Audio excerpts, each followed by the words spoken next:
Kang, tadi si Uam beli motor listriknya. Nya, aya naon gitu? Bisa dibawa ke jalan eta teh, Kang?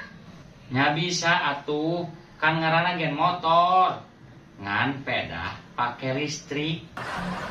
Berarti lamun ngalanggar, PLN nya Kang nilangna. Nah, aku PLN. Nya angker ari nilang mah ku polisi, lain ku PLN. Panan motor listrik, ari listrik mah pan ku PLN. Nya mesin make listrik gen angger motor.